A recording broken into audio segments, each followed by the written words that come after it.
Jemaat yang terkasih, bersyukur kita boleh bersama beribadah pada hari Minggu yang terakhir di tahun 2023 ini.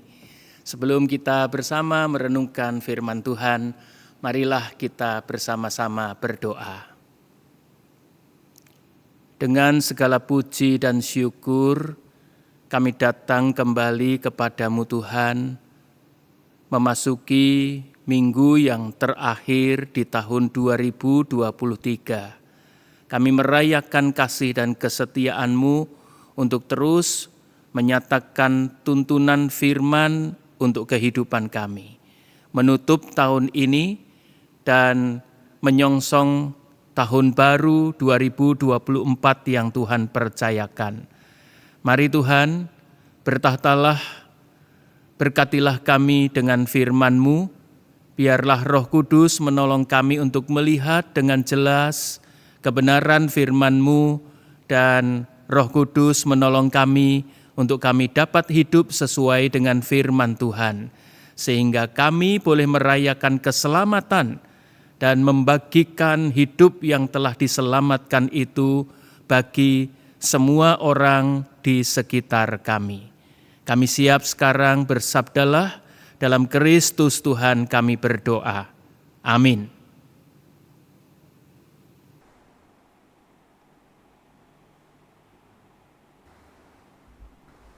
Bacaan pertama dari Yesaya pasal 61 ayat 10 sampai pasal 62 ayat 3. Aku bersukaria di dalam Tuhan, jiwaku bersorak-sorai di dalam Allahku, sebab Ia mengenakan pakaian keselamatan kepadaku dan menyelubungi aku dengan jubah kebenaran, seperti pengantin laki-laki yang mengenakan perhiasan kepala dan seperti pengantin perempuan yang memakai perhiasannya. Sebab seperti bumi memancarkan tumbuh-tumbuhan dan seperti kebun menumbuhkan benih yang ditaburkan, demikianlah Tuhan Allah akan menumbuhkan kebenaran dan puji-pujian di depan semua bangsa-bangsa. Oleh karena Sion, aku tidak dapat berdiam diri, dan oleh karena Yerusalem, aku tidak akan tinggal tenang, sampai kebenarannya bersinar seperti cahaya dan keselamatannya menyala seperti suluh. Maka bangsa-bangsa akan melihat kebenaran-Mu, dan semua raja akan melihat kemuliaan-Mu, dan orang akan menyebut Engkau dengan nama baru yang akan ditentukan oleh Tuhan sendiri. Engkau akan menjadi mahkota keagungan di tangan Tuhan dan serban kerajaan di tangan Allah-Mu. Demikianlah sabda Tuhan. Syukur kepada Allah.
Semua tercipta, pujilah Tuhan untuk selamanya, semuanya ketetapannya pun kekal. Biarlah semuanya memuji Tuhan, sebab hanya namanya saja yang tinggi luhur. Pujilah Tuhan yang keagungannya mengatasi segenap alam semesta. Pujilah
Bacaan kedua dari surat Galatia pasal 4 ayat 4 hingga ayat yang ke-7.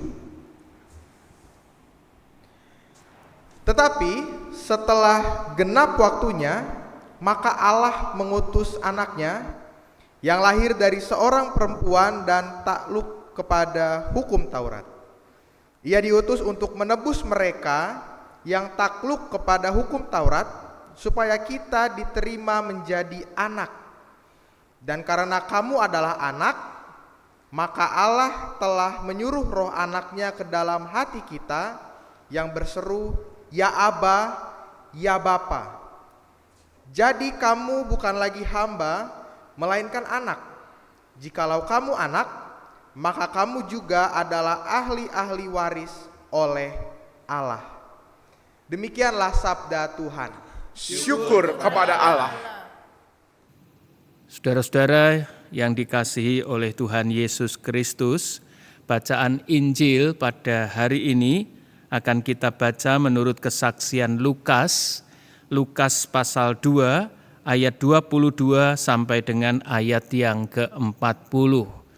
Demikianlah Lukas pasal 2 ayat 22 sampai dengan ayat 40.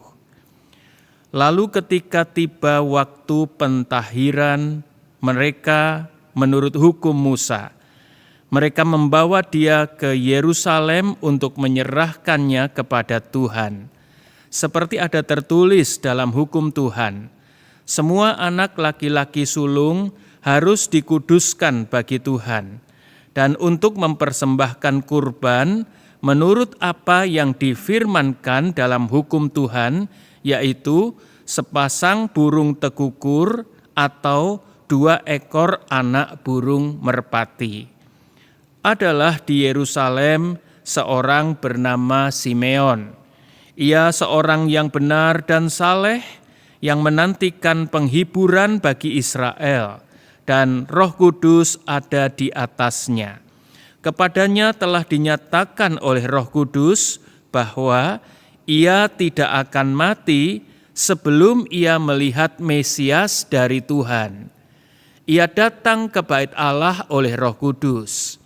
Ketika Yesus anak itu dibawa masuk oleh orang tuanya untuk melakukan kepadanya apa yang ditentukan hukum Taurat, ia menyambut anak itu dan menggendongnya sambil memuji Allah, katanya, "Sekarang Tuhan, biarkanlah hamba-Mu ini pergi dalam damai sesuai dengan firman-Mu, sebab mataku telah melihat keselamatan yang datang dari-Mu, yang telah Engkau sediakan di hadapan segala bangsa, yaitu terang yang menjadi penyataanmu bagi bangsa-bangsa lain dan menjadi kemuliaan bagi umatmu Israel." Ayah dan ibunya heran akan segala sesuatu yang dikatakan tentang dia. Lalu Simeon memberkati mereka dan berkata kepada Maria, ibu anak itu, "Sesungguhnya anak ini ditentukan untuk menjatuhkan dan membangkitkan banyak orang di Israel, dan untuk menjadi suatu tanda yang menimbulkan perbantahan, supaya menjadi nyata pikiran hati orang banyak. Suatu pedang juga akan menembus jiwamu sendiri." Ada pula seorang nabiah bernama Hana, anak perempuan Fanuel dari suku Asyer. Sesudah kawin, ia hidup bersama suaminya 7 tahun lamanya, lalu menjanda sampai berumur 84 tahun. Ia tidak pernah meninggalkan bait Allah dan siang malam beribadah dengan berpuasa dan berdoa. Pada saat itu juga ia mendekat dan mengucap syukur kepada Allah. Ia berbicara tentang anak itu kepada semua orang yang menantikan pembebasan untuk Yerusalem. Setelah selesai semua yang harus dilakukan menurut hukum Tuhan, kembalilah mereka ke Galilea, ke kota mereka Nazaret. Anak itu bertambah besar dan menjadi kuat, penuh hikmat, dan anugerah Allah ada padanya. Saudara-saudara jemaat yang terkasih, demikianlah Injil Tuhan Yesus Kristus. Yang berbahagia adalah kita semua yang mendengarkan firman Allah dan memeliharanya dalam kehidupan sehari-hari. Haleluya!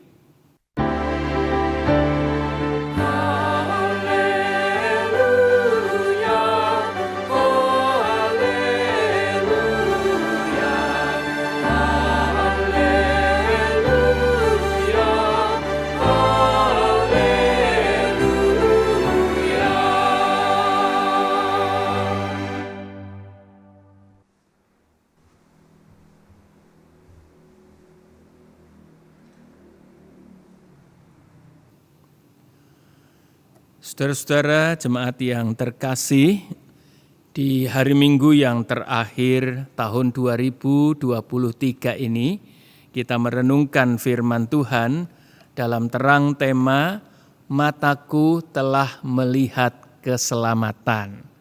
Adalah bagian dari apa yang dinyatakan oleh seorang yang bernama Simeon, sebagaimana yang dapat kita baca di Lukas 2 ayat yang ke-30. Sekali lagi saya bacakan. Sebab mataku telah melihat keselamatan yang datang dari Tuhan. Saudara-saudara, Lukas menuturkan hari itu adalah hari pentahiran. Ada sangat banyak orang tentu yang waktu itu datang dan bersama-sama beribadah, berkumpul di Yerusalem dan beribadah di Bait Allah. Nah, sangat menarik bahwa dari sekian banyak kita bisa membayangkan kalau ini event, kalau ini momen, kalau ini sebuah hari raya gerejawi. Kita baru saja melewatkan Hari Raya Natal. Begitu banyak orang yang datang memenuhi gedung gereja. Nah, bayangan tentang begitu banyaknya orang yang berdatangan, berkumpul pada waktu itu, tentu menjadi bayangan yang dapat sangat menggambarkan seperti apa situasi ketika Simeon berada di Yerusalem saat itu. Nah, karena itu saya menjadi tertarik saudara-saudara ketika di situ dikatakan Simeon itu memiliki kepekaan sehingga dari antara sekian banyak orang yang berbondong-bondong berdatangan, berhimpun pada waktu itu, ia tahu ada Yesus, Mesias yang diharapkan. Wah, itu luar biasa. Kita mungkin pernah punya pengalaman-pengalaman dalam keseharian. Rame-rame, kumpul-kumpul. Tapi barangkali kita tak cukup punya kepekaan. Apakah teman yang kita harapkan, teman yang kita nantikan itu juga turut hadir dalam kumpulan orang yang begitu banyak. Saudara-saudara, Simeon itu dikatakan dia punya kepekaan untuk dapat merasakan, untuk dapat melihat, bahkan kemudian menjumpai, menggendong Yesus Kristus. Luar biasa. Nah, apa yang membuat Simeon itu punya kepekaan bahwa di tengah kerumunan orang banyak saat itu ada Yesus yang dinanti-nanti, yang ditunggu-tunggu itu. Saya menemukan dan saya berbagi untuk saudara-saudara. Paling sedikit gambaran tentang siapa Simeon menurut saya menjadi pintu masuk untuk kita dapat memahami bagaimana Simeon itu bisa mempunyai kepekaan sehingga ia tahu bahwa Yesus hadir saat itu. Lukas menggambarkannya demikian di ayat 25. Adalah di Yerusalem seorang bernama Simeon. Siapa dia? Seperti apa dia? Dikatakan Simeon itu seorang yang benar dan saleh, yang menantikan penghiburan bagi Israel dan Roh Kudus ada di atasnya. 3 hal paling tidak dikatakan. Pertama, ia seorang yang benar dan saleh. Kedua, ia seorang yang menantikan penghiburan bagi Israel. Karena memang pada konteks itu dalam masa penjajahan Romawi, Israel menderita, Israel mengalami banyak problem, Israel mengalami kesulitan demi kesulitan dan butuh penghiburan. Yang ketiga, Roh Kudus itu ada di atasnya. Saudara-saudara, saya ingin mengajak kita melihat pada deskripsi bahwa Simeon itu seorang yang benar dan saleh. Saudara-saudara, tentu Lukas bukan mau menggambarkan bahwa Simeon itu seorang yang suci, yang tanpa cacat, tanpa celah ketika ia menjalani kehidupannya. Bukan itu yang digambarkan. Lalu kalau demikian, apa yang digambarkan ketika Lukas itu menyebut Simeon itu seorang yang benar dan saleh? Saudara-saudara, rupanya dan saya yakin bahwa kata benar itu mau menunjukkan bahwa Simeon itu seorang yang menyatakan sikap, perilaku keseharian baik kepada orang-orang yang bersama-sama dengan dia. Baik kepada kehidupan yang sedang ia jalani. Orang yang baik untuk kehidupan, orang yang memberi berkat untuk orang-orang yang ada di sekitarnya. Ia orang yang benar dalam artian seorang yang baik. Saleh mau mengatakan bahwa ia juga seorang yang punya sikap yang baik kepada Allah. Jadi kalau diringkas, Simeon itu seorang yang punya sikap yang baik kepada sesama, ia juga punya sikap yang baik kepada Tuhan. Secara horizontal dia baik, secara vertikal ia juga seorang yang baik. Dalam hidup sehari-hari kita tahu, saudara-saudara, mungkin kita bisa berjumpa dengan orang yang baik, tapi ia bisa menjadi orang yang tidak percaya, abai kepada Tuhan. Enggak pernah pergi ke rumah ibadat, enggak pernah pergi ke gereja. Loh, tapi dia melakukan banyak kebaikan dalam kesehariannya. Tapi dia tidak percaya atau belum percaya kepada Tuhan. Tapi sebaliknya juga, kita mungkin juga pernah berjumpa orang yang sangat concern dengan hal-hal yang tampak seperti begitu luar biasa perhatiannya kepada Tuhan. Dia rajin pergi ke gereja, dia rajin bahkan melayani Tuhan. Ya. Tapi relasinya dengan keluarganya, dengan anggota-anggota terdekat dari kehidupannya tidak baik. Enggak bisa memaafkan kesalahan, tetap menaruh dendam. Ada orang yang sepertinya begitu concern dengan Tuhan, tapi ternyata ia kedapatan munafik, kedapatan menipu, dan yang lain sebagainya. Nah, itu hal-hal yang memperlihatkan bahwa ada orang yang sepertinya baik, melakukan banyak hal yang baik, tapi tidak percaya Tuhan. Tapi sebaliknya, ada orang yang tampaknya concern dengan Tuhan, tapi ternyata ia tak dapat memaafkan, tak dapat mengampuni kesalahan, tak dapat mewujudkan apa yang sebetulnya dikehendaki oleh Tuhan. Saudara-saudara, Simeon bukan orang yang seperti itu. Ia punya integritas antara sikap baiknya yang horizontal itu berpadu dengan sikap baik yang vertikal. Sebab kalau orang hanya concern sama Tuhan, tapi gagal untuk menyatakan apa yang baik pada sekitarnya. Surat Yohanes 1 Yohanes pasal 4 itu kan mengingatkan kepada kita. Di sana Tuhan sendiri, firman Tuhan yang menegaskan begini. Kalau ada orang mengatakan bahwa ia mengasihi Allah, tapi nyatanya ia membenci saudara-saudaranya yang kelihatan, ia itu seorang pendusta. Ayat yang sangat kita kenal dalam kita menjalani kehidupan sesehari sebagai umat Tuhan. Tapi adakah orang yang seperti itu?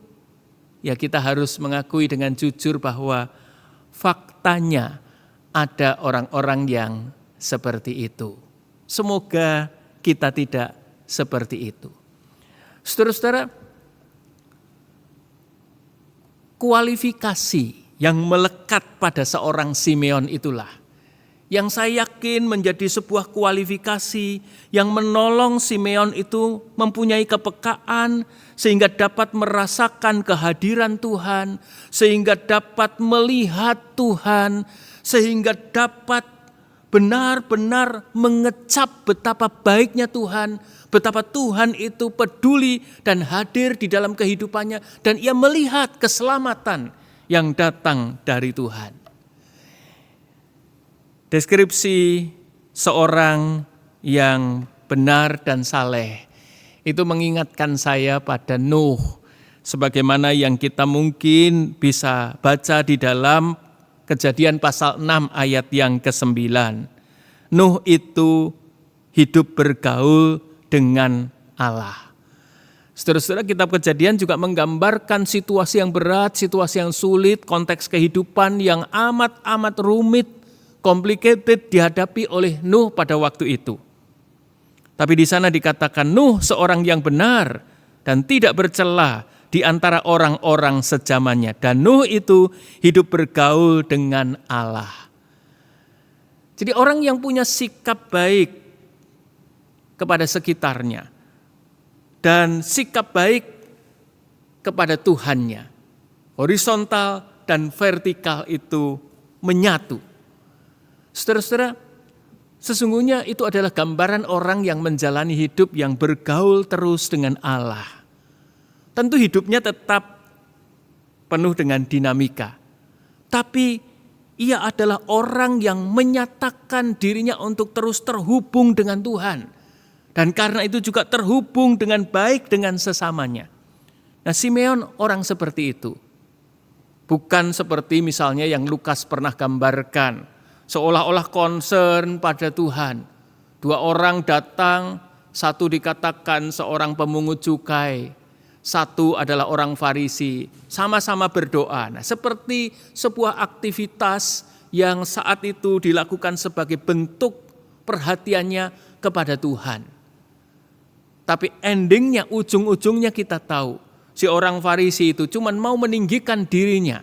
Aku tidak begini, tidak begitu. Tidak seperti orang pemungut cukai ini merendahkan orang lain. Simeon tidak begitu.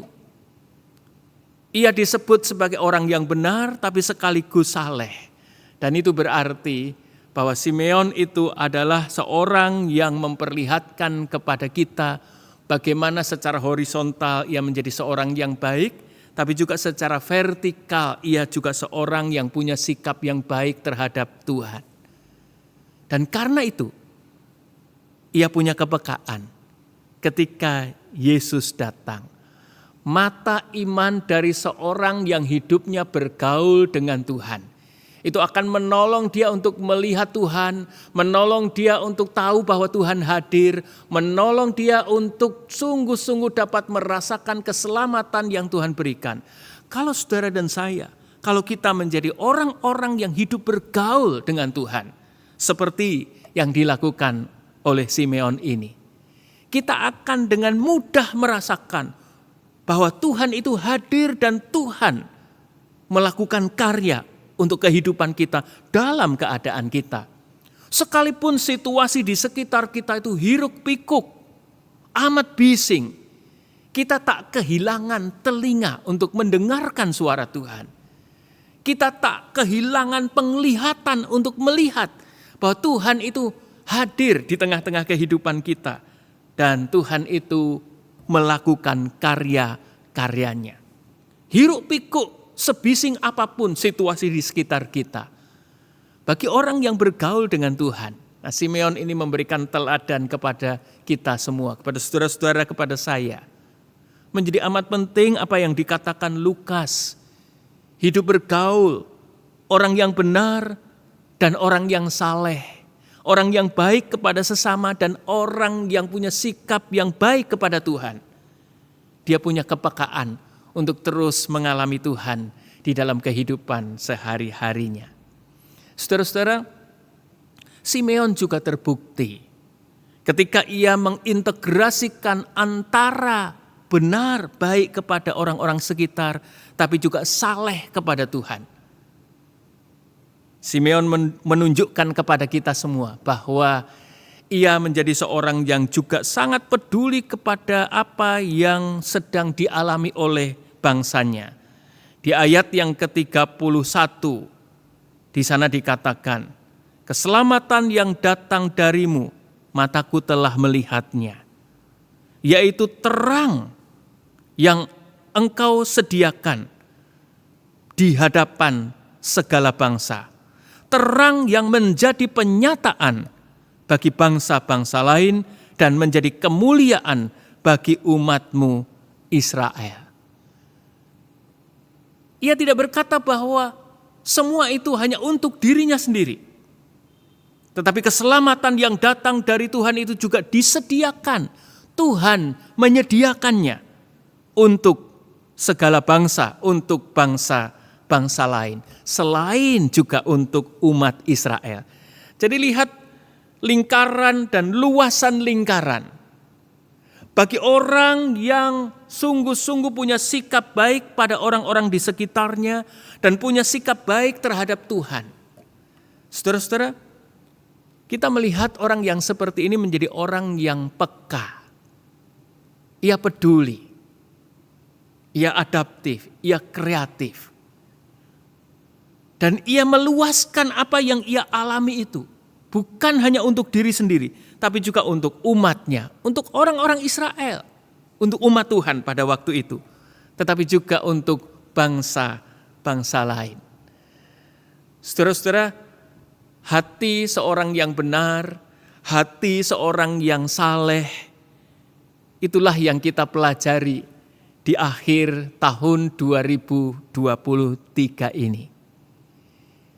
Indonesia dalam segala keadaannya, kehidupan keseharian kita di tahun politik ini, menjelang pemilu pada 14 Februari 2024, saudara-saudara, kita tahu bahwa Indonesia juga tidak sedang dalam keadaan baik-baik saja. Indonesia butuh karya keselamatan dari Tuhan.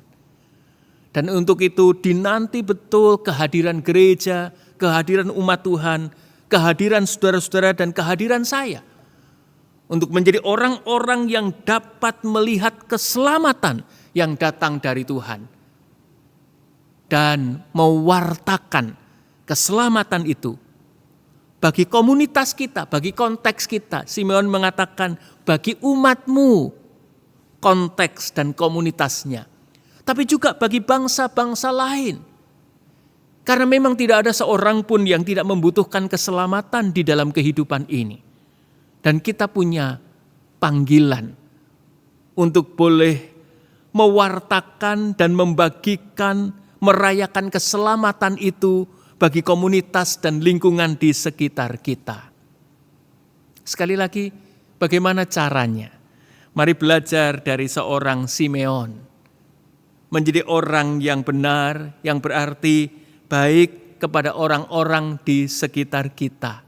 Menyatakan banyak kebaikan bagi orang-orang di sekitar kita. Ada banyak kebaikan yang bisa kita nyatakan dan kita dipanggil untuk menyatakan kebaikan demi kebaikan untuk orang-orang di sekitar kita. Siapapun mereka. Seperti apapun orang-orang yang ada di sekitar kita.